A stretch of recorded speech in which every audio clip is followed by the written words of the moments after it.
Well, hello! And it's time for episode 33 of The Condescending Evangelist. Yes, I'm going to get into some stuff. Because, well, 8 months ago, something happened.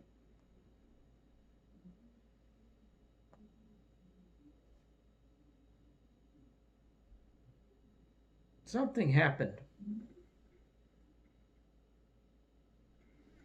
See if I can. You see it? 8 months ago today. It happened at 3:30 a.m. Lightning struck the student center. And of course, the student center has kind of I think, something going on with that. Anyone who's done research on obelisks and whatnot, I don't want to cause someone to lose their breakfast. I just, found it kind of peculiar that happened. And the fact that today, NIU hosted Kent State Golden Flashes. They lost the game 35-31. Now, it's interesting. I was wondering if there would be something that shows up, and it kind of did.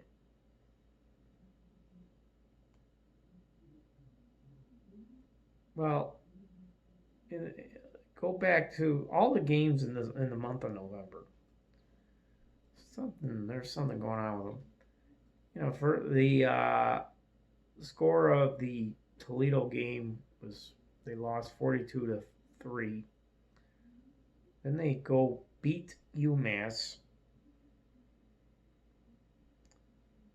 45-3. Then they lose to Western Michigan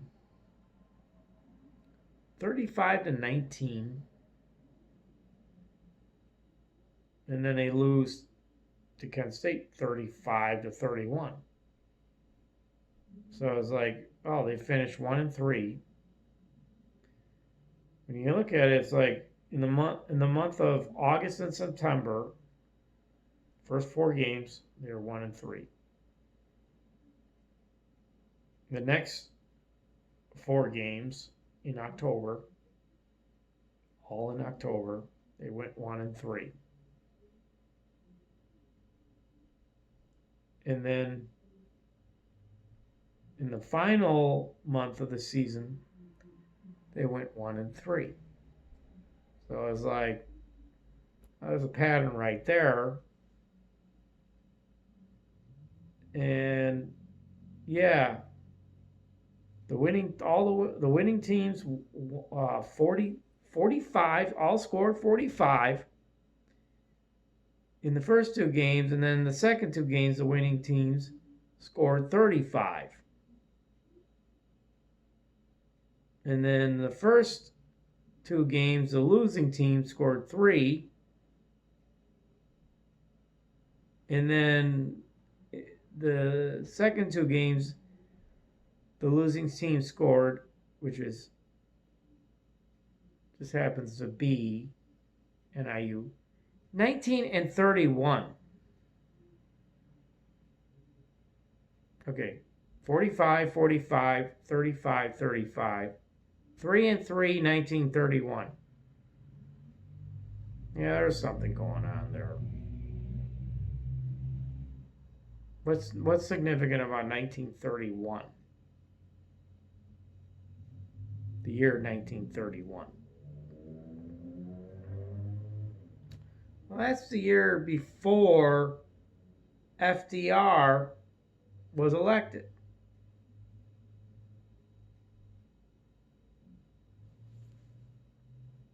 What's significant about that? Well, FDR, as far as I know, he's the one that confiscated the gold from the citizens. And, Trump's talking about the golden age, and of course NIU loses to Kent State. Golden Flashes. Golden Flashes.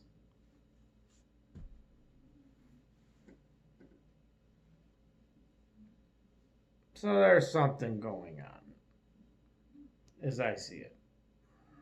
I look at the comments of people saying, NIU is, they're too good for the MAC.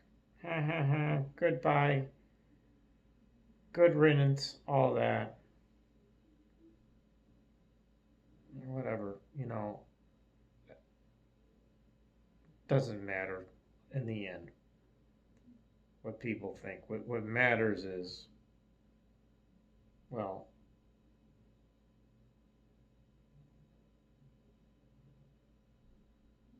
what matters is what is the truth. And see,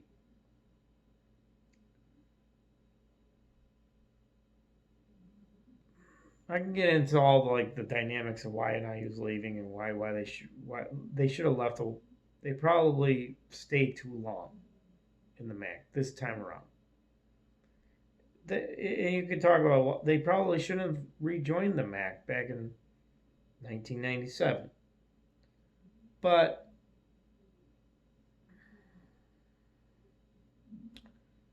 I'll say this: NIU had a very good run in the MAC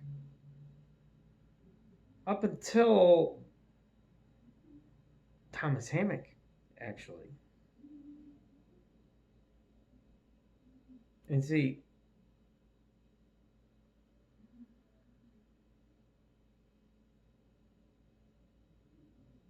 Thomas Hammock's the problem. I mean, I have to, you analyze it. It's like, yeah, his record's not very good. He's not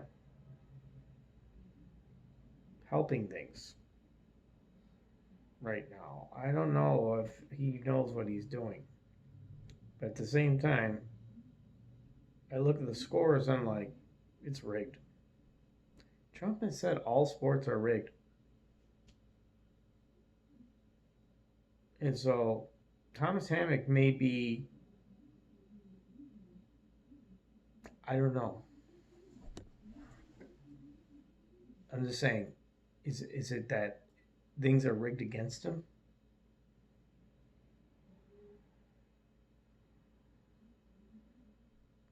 You have to consider it. He is the first black head coach at NIU, I believe.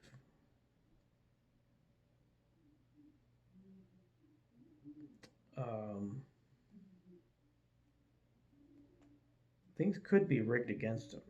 We don't even know. You say, well, he needs to be able to overcome that. Well, it depends on how badly things are rigged against him. I know this. It's hard to win there. Let's put it this way. It's hard to compete at the G5 as it is against the big boys. NIU it's a much even more harder because compared to even other G5s, they struggle. But see, this is the problem. They've been able to do more with less before Thomas Hammock. So what's the issue? Is it Thomas Hammock? Is he the problem? Why am I talking like this? Well, there's particular, I've already mentioned it. He's black. Is things rigged against him? Why am I saying like this? Why am I talking like this? Well, I'm going to get into something. It has to do with what's going on in Galatians 4. Being the children of the promise, being born of the free woman versus being children of born of the flesh. Being born of the slave woman. Slaves, see? like I said, Thomas Hammock, he is the first African American head coach.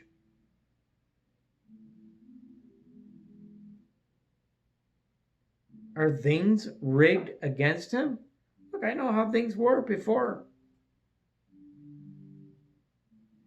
Look, Rod Carey, I'm sorry. People will say, the NIU's record with Rod Carey was 52-30. Yeah, okay. Look at his first 3 years, and then look at his next 3 years. Look at how things were in 2013, 14, 15, and then contrast it with how things were in 16, 17, and 18. Okay, apparently I forgot to delete files. I thought I had enough space to do a whole video here, but I just made sure I have enough space now.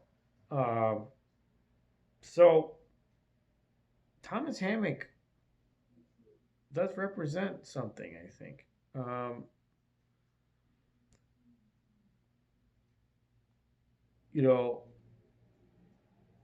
Well, at the same time,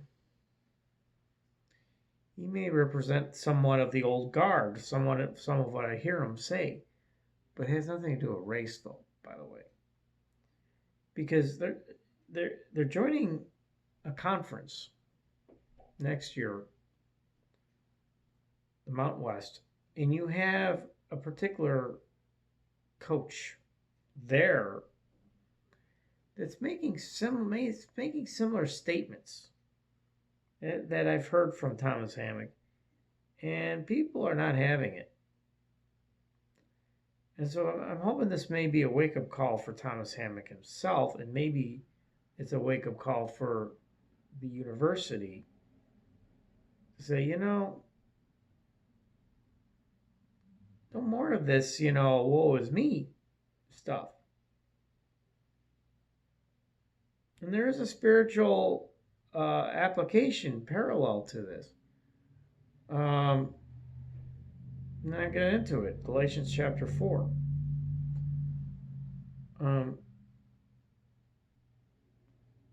Because you hear the coach for Nevada saying, making comparisons, saying things about the coach at UNLV, or just the environment between Nevada versus the environment at UNLV. And,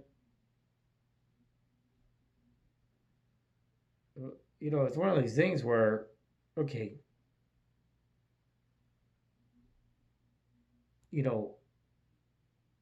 there's a particular dynamic. Let's get into it. I want to talk about, apply this to what's going on in the political sphere with Thomas Jefferson, Trump and the Golden Age, and the Declaration of Independence, as we're approaching the 250th anniversary. There's something else, though. I'll talk about this. First of all, let me just read the scripture. This is Galatians 4:21. I'll read down to 31. Tell me, you who want to be under the law, do you not understand what the law says? For it is written that Abraham had 2 sons, one by the slave woman and the other by the free woman. His son by the slave woman was born according to the flesh, but his son by the free woman was born according to the promise. Okay. Let me just think about this. University of Nevada at Reno, and then UNLV. If you listen to the head coach at Nevada, you would think he was Nevada's of the slave woman, and UNLV is of the free woman. Now, let me keep reading. These things serve as illustrations for the women represent for the women represent two covenants. One covenant is from Mount Sinai and bears children into slavery. This is Hagar. Now Hagar stands for Mount Sinai in Arabia and corresponds to the present day Jerusalem because she is in slavery with her children. See what? I don't understand. Well, she's because think of it like this: the Arabs, think of the Palestinians. It does correspond with what's going on in Israel today. Because she is in slavery with her children, but the Jerusalem above is free, and she is our mother. And that's talking about the kingdom of heaven, in essence. For it is written, "Rejoice, O barren woman. Rejoice, O barren woman, who bears no children. Break forth and cry aloud, you who have never travailed, because more are the children of the desolate woman than of her who has a husband. Now you, brothers, like Isaac, are children of promise.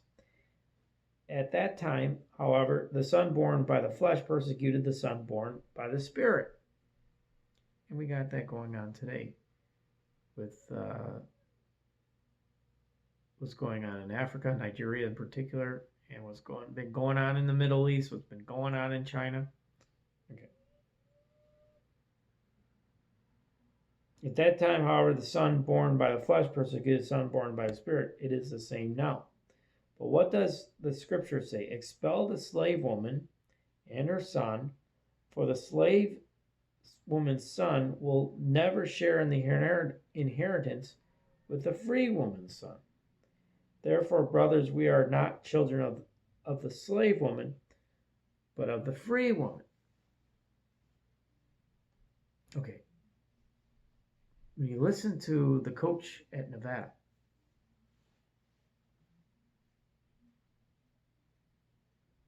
it's almost like he feels he's being persecuted. Like UNLV are the ones that are being the persecutors. Or is he persecuting UNLV by saying what he's saying? Well, then I think about Thomas Hammock. So what he's saying. You know, it's like, is it like, woe is me? Or is he actually, by saying some of what he's saying, he's persecuting those who are born of the promise? NIL just gets into like name, image, likeness. I'm telling you, there's a spiritual component that's going on. And that's why I'm questioning Thomas Hammock and what he's saying. I understand, I think, where he's coming from, but is he coming from under the law? A standpoint of under the law?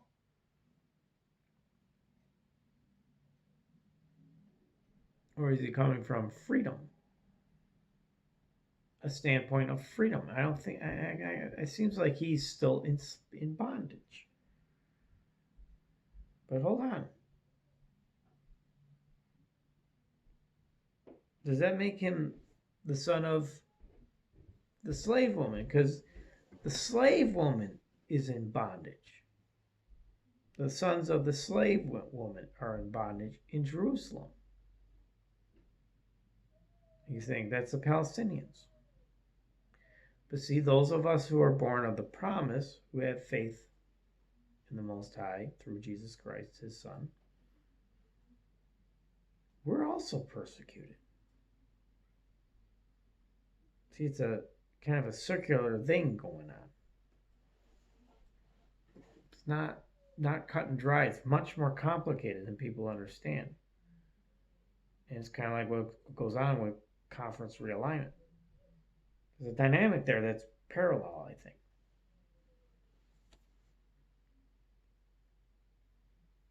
Now, I want to talk about, how Trump talks about the golden age.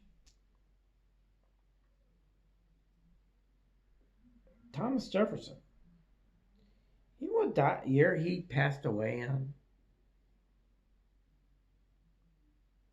He passed away July 4th, 1826. 50 years to the day after the signing of the Declaration of Independence. Of course, he wrote it.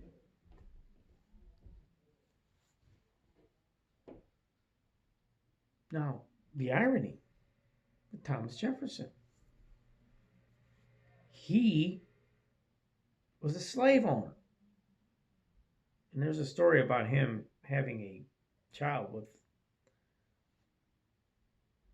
a slave woman. What does that sound like? Abraham. It's almost the exact same thing. If that's true,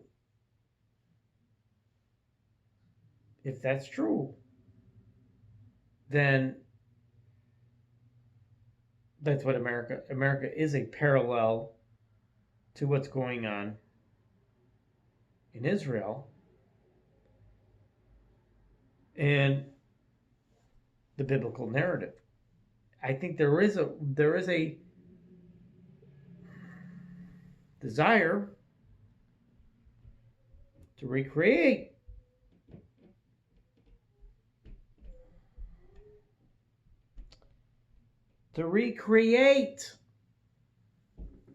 that biblical narrative.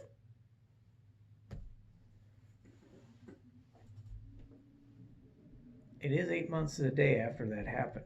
I'm doing episode 33. I didn't intend for that to happen.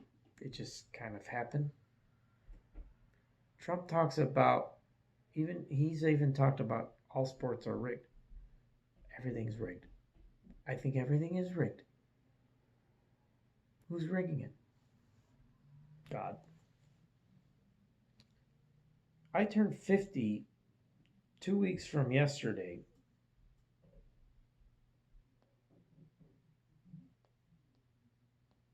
NIU scores in their last 2 points, their last 2 games. The number of points they score in their last 2 games, they lose.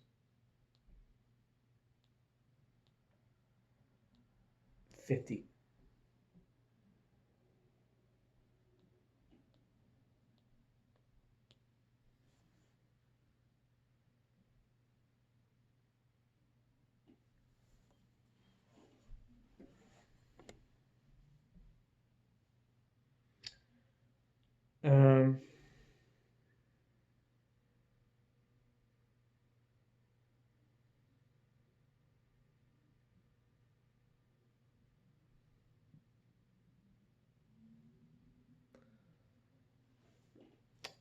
I just saying, and like that's the thing. It's like, and if it's true, if that story is true about Thomas Jefferson, and there's no reason not to believe, like, well, I mean, did he die on July 4th, 1826? That actually happened? That's according to records, according to, not records, but according to stuff I read, I haven't seen anywhere that actually shows his actual date. Like, I haven't seen actual death certificate or anything, but I mean,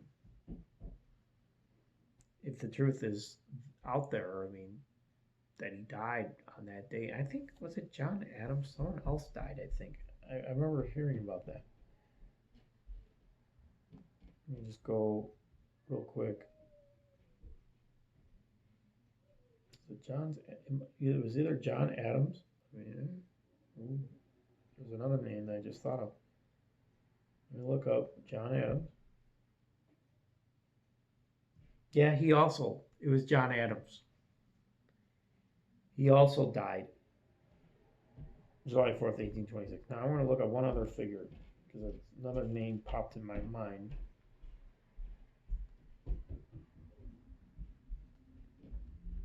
Of course, not the internet. See, whenever I do stuff, sometimes my internet just decides to, like, no, not gonna work anymore. You're going down too many stupid rabbit holes. Yeah, something's going on.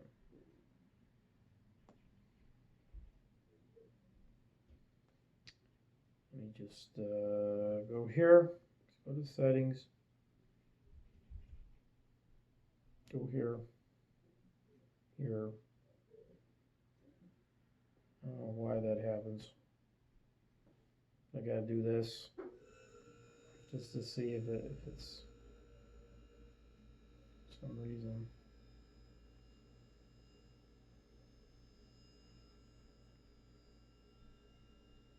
Yeah, so let me look up a name. I'll look up a particular name.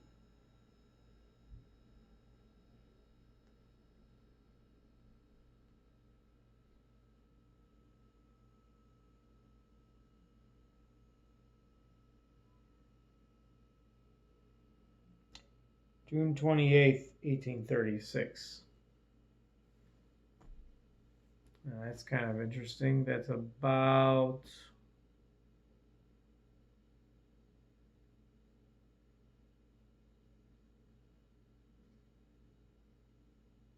78 years after or before Franz Ferdinand was assassinated. He was assassinated June 28th, 1914. Okay. So the point I'm trying to make here is ultimately there's a parallel in the political sphere, but I'm also seeing it in entertainment and sports.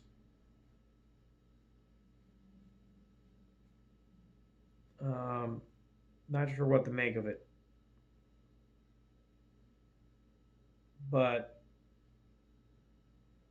it's evidence for me of some sort of game going on. This is what it is.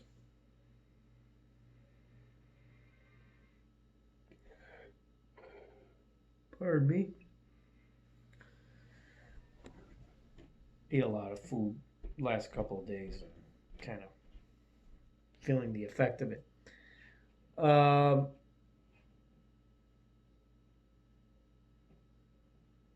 You know,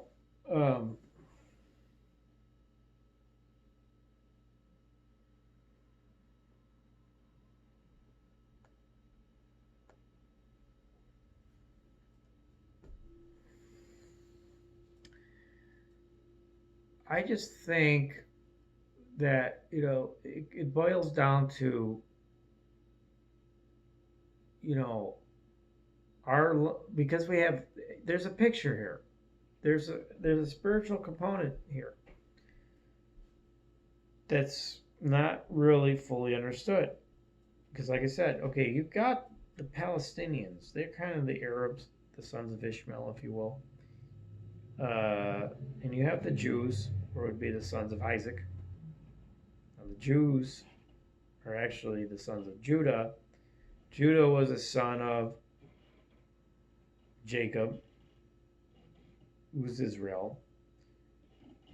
Jacob was the son of Isaac. Now, there's a whole deal with Esau. Did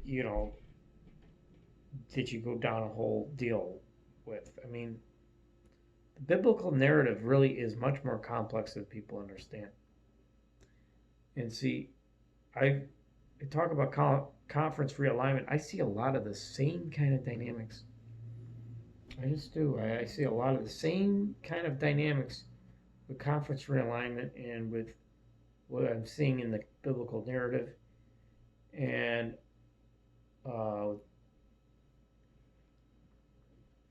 it's much more complex than people understand. And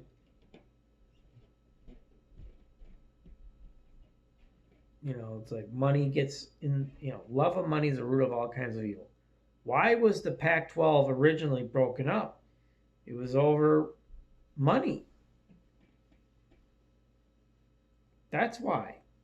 NIU's leaving the MAC effectively because of what happened in the Pac-12.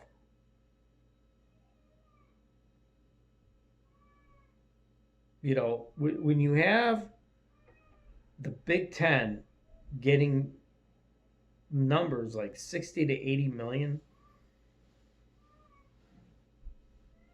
you know, that's hard to compete with. If you're the Pac-12, UCLA, USC, goodbye, we're taking that. Well, NIU joins the Mountain West. Why? Well, you got teams like Fresno State, Utah State, Colorado State, San Diego State, Boise State. They all left the Mountain West. And because they didn't effectively kill the Mountain West, they sought after both NIU and Toledo.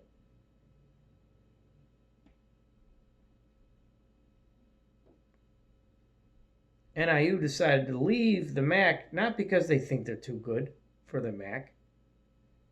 Money.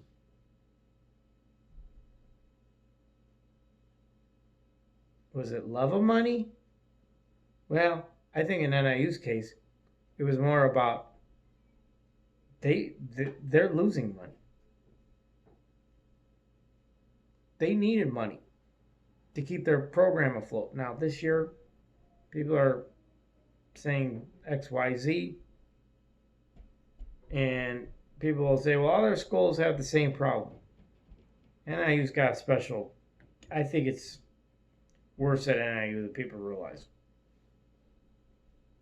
That's what I think. I think it's worse there than people understand. You know, they haven't been able to fire a coach since Charlie Sadler. See, the reason Rod Carey was held on, people will point to, well, I mean, his record, blah, blah, blah. Yeah. It was trending downward, and his record in postseason was atrocious.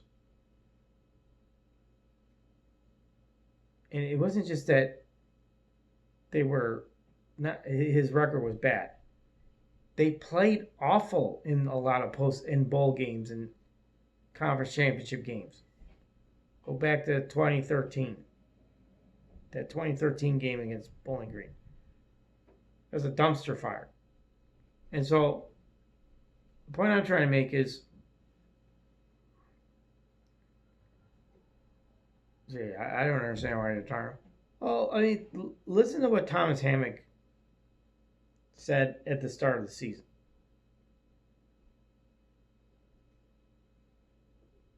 And those in the know what he was saying. And the problem is, what?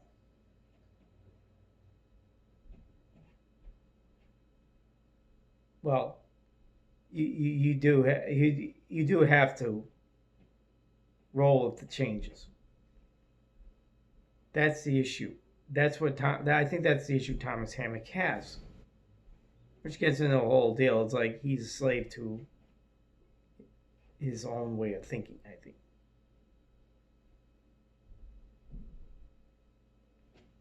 That's part of the issue. And that's, you could take that, apply it spiritually. Well, it gets into like those who are oriented towards the flesh. I mean, you know, in the next chapter, he talks about the works of the flesh versus the fruits of the Spirit. And that's kind of the point. At the end of all this, that's what it's about. It's about exhibiting fruits of the Spirit and giving up the works of the flesh. And so that gets in a whole deal. That's why what I see going on with conference realignment, money, flesh, then that's the issue. Ultimately, you can't fault NIU for doing what they're doing, because Well, look what everyone else is doing. NIU is their whole thing is to do it the hard way. And see, people are poking fun at them because of how things turn out this year after they decide to take more money. But see, this is part of the issue that has to be understood. Because you got Thomas Hammock complaining about people taking money. Players leaving, right? For money. Right? That's what he's saying at the beginning of the year. Well, NIU's leaving the MAC for money. So it's hypocritical. I think that's the problem that he created for himself. I think he may have resolved it because of what he said recently, talking about going to the administration to get more money so he can hold on to players.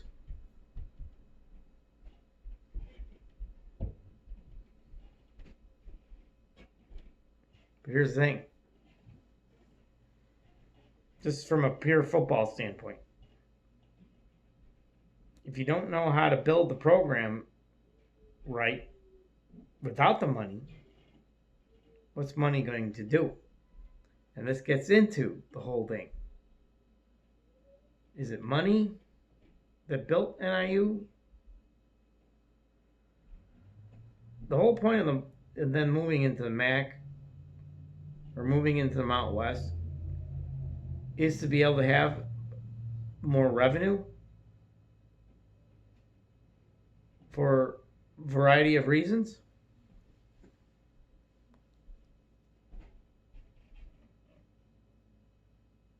But if you don't know how to manage things rightly, I mean, that game today, that should have been a win.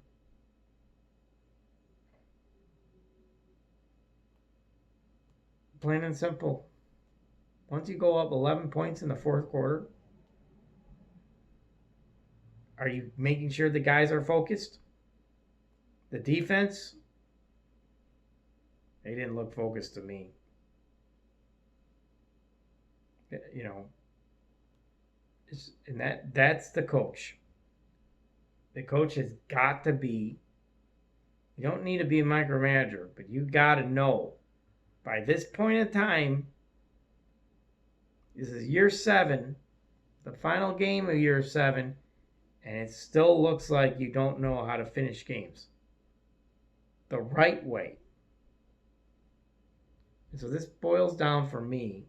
Am I persecuting Thomas Hammock? I'm just calling it as I see it. I mean, if he views me as persecuting him, then he is a slave to it in his own mind.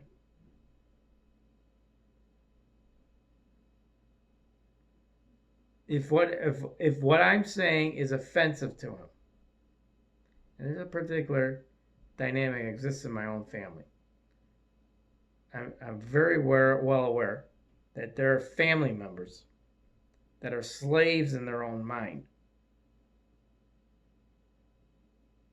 They may think they're free, but it's like, man, if you can't handle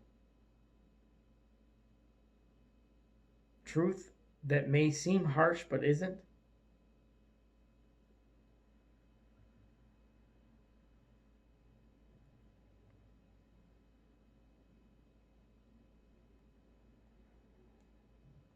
you know, I myself struggle with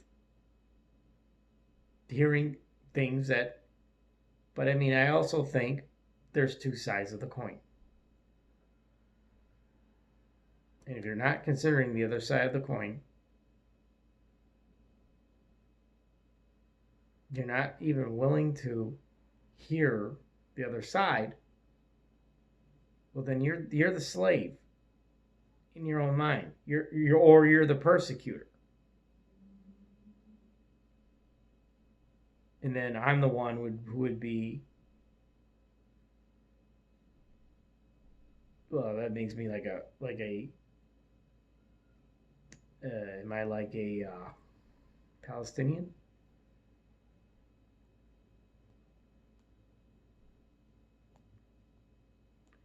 I actually think no.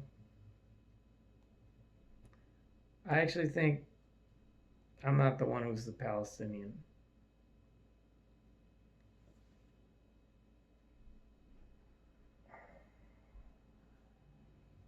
I don't want to get too deep into what I think, where I'm coming from there. But the point I'm trying to make is, you know, it's very complex. It's a very complex matter, and you know, because when you think about like, okay, children of Ishmael, which would be the Arabs, they're the ones who are born of the slave woman, and they won't share the inheritance, according to the scripture, with the ones who are born of the free woman. And what does that really mean, to be born of the free one? Well, it's about, in the spiritual sense, it's about being born again. And see, if you're not born again, you are enslaved. You are a slave to sin. That's kind of the point. And see, Thomas Jefferson,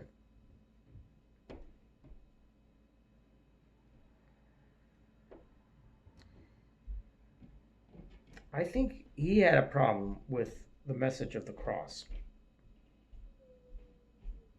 I think that was his big problem.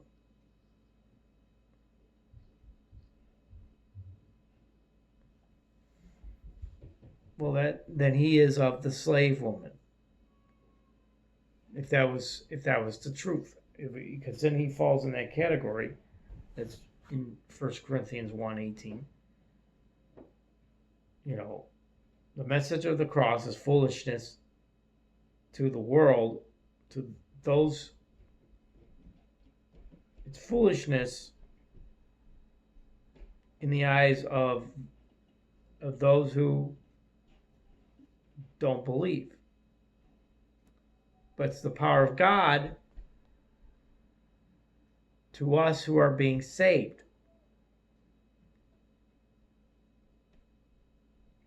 Message of the cross. Let me just look it up. Let me just make.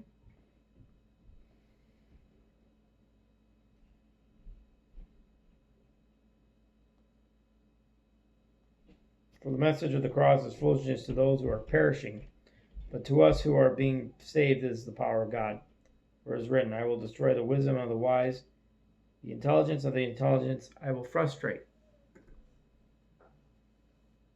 So those who are perishing, it's foolishness, the message of the cross. Those of us who recognize, oh, it's the power of God because, well, first shall be last shall be first, for starters. But it's also because it's the Most High who took on a lesser state in order to go through all that. So why would anybody do that? That's foolish.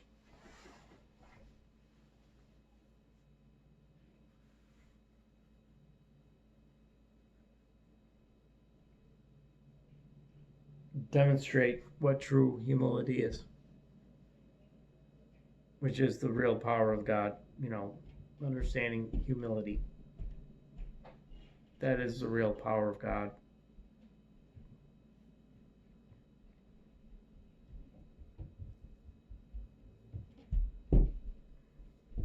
And so it just goes back to conflict realignment. Doesn't seem like NIU is being very humble then. they're leaving the MAC to going to the Mountain West. That's just what this doesn't seem like they're being very humble. And I'm not here to say that they are being humble. But I'm looking at the reaction of people in the MAC after they lose.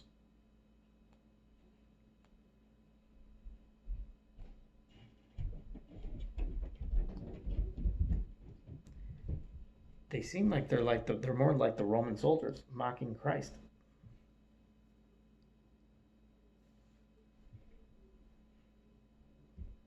And are you actually maybe making a more of a sacrificial move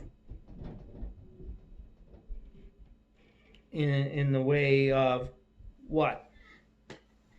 Well, they could stay in the MAC and dominate. They could do that. But maybe ultimately the move is sacrificial in this sense. Is this going to get them to where they think they're going to be? Where they think they should be? A4? You know how close they were getting to the Big 12 back in like 2013-14? Particularly 2013. If they beat Bowling Green, they would have played in the Fiesta Bowl against Baylor. If they win that game, well, you know who ended up winning that game? Central Florida.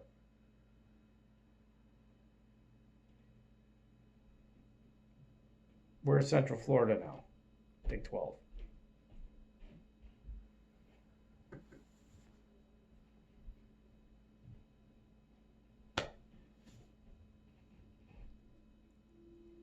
So what I don't get it. It's I don't really fully understand it either.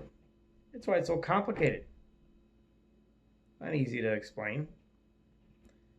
But it's one of these things where the way people are saying, Thomas Ham doesn't deserve to have a job. People would argue like this kind of thing with Rod Carey. Well, does Rod Carey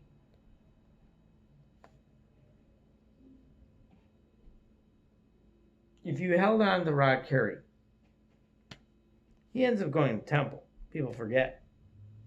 He wasn't fired. He went to Temple. Like I said, problem I see with the administration. And you're going all over the place. Yeah, well, the thing is things are happening that's hard to explain.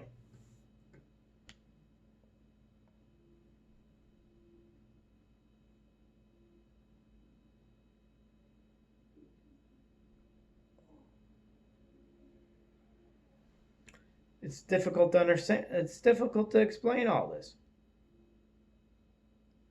But I knew I had to do something tonight because of the timing of it. But, I mean, this is probably a precursor to maybe I'm going to have that eureka moment. I'm just giving you some of how I perceive things right now. Because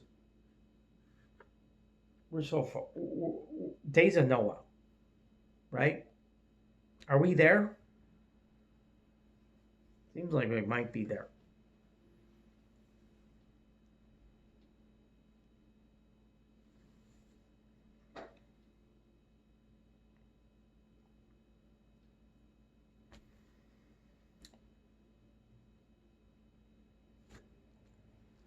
It's like, I don't get what you're really saying, blah, blah, blah. Well, this goes back to UCLA, USC leaving the Pac-12.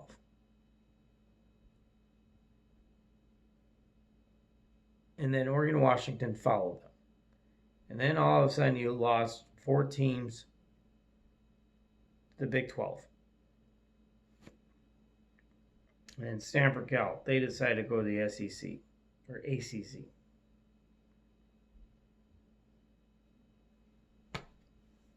none of this makes sense. And then NIU gets targeted by the Mount West, and people are saying that doesn't make sense. Well, except NIU was in the Big West with UNLV, Utah State, Nevada, San Jose State. Did you know that?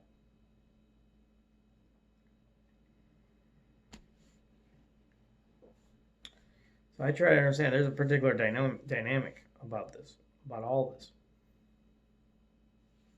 It's spiritual in nature. It's hard to explain in plain language.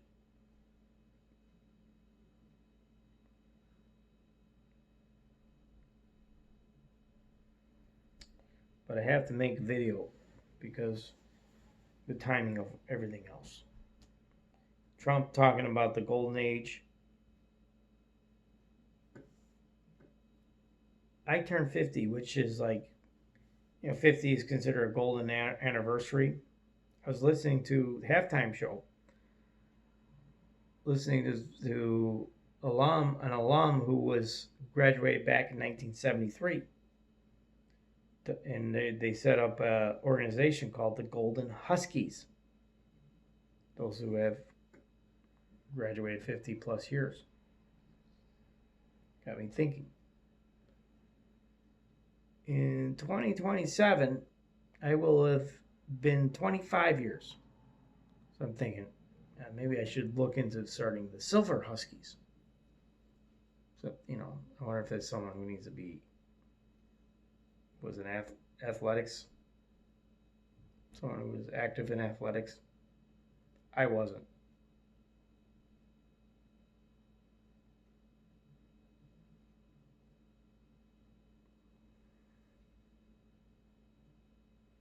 But, I went to a lot of games, and my brother was in the marching band, and another member of our band was a cheerleader.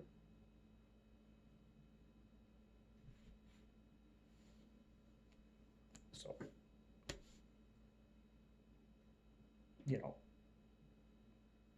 there's that component of it.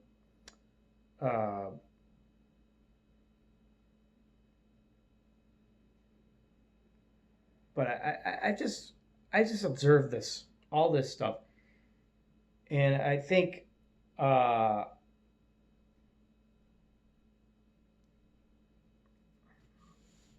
think about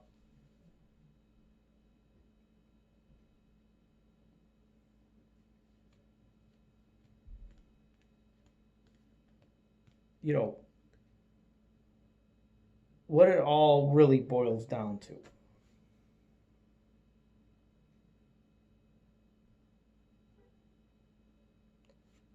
There's definitely a parallel to what's going on with college conference realignment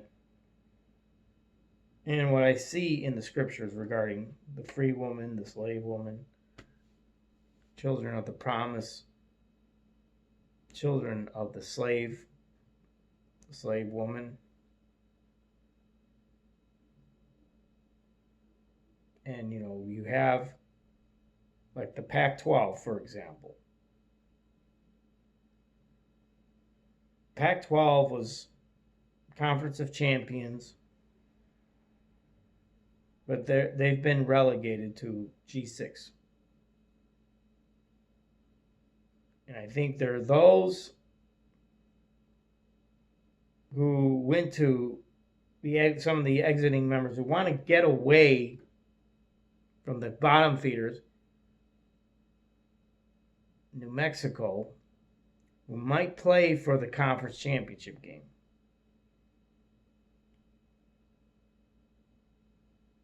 Might play in the conference championship game.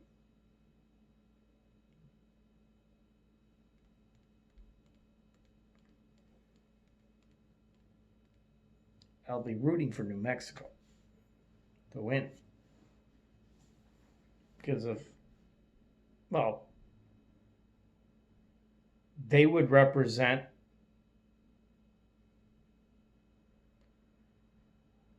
it seems like they would be the ones persecuted in Jerusalem. Will they be in the camp of the slave woman?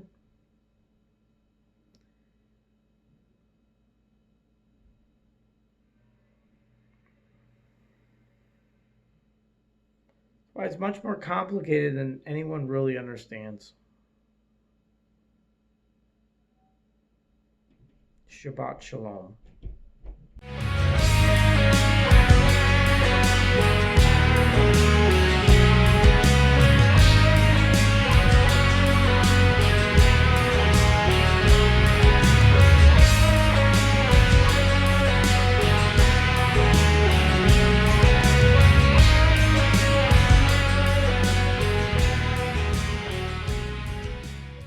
Goodbye, Toledo.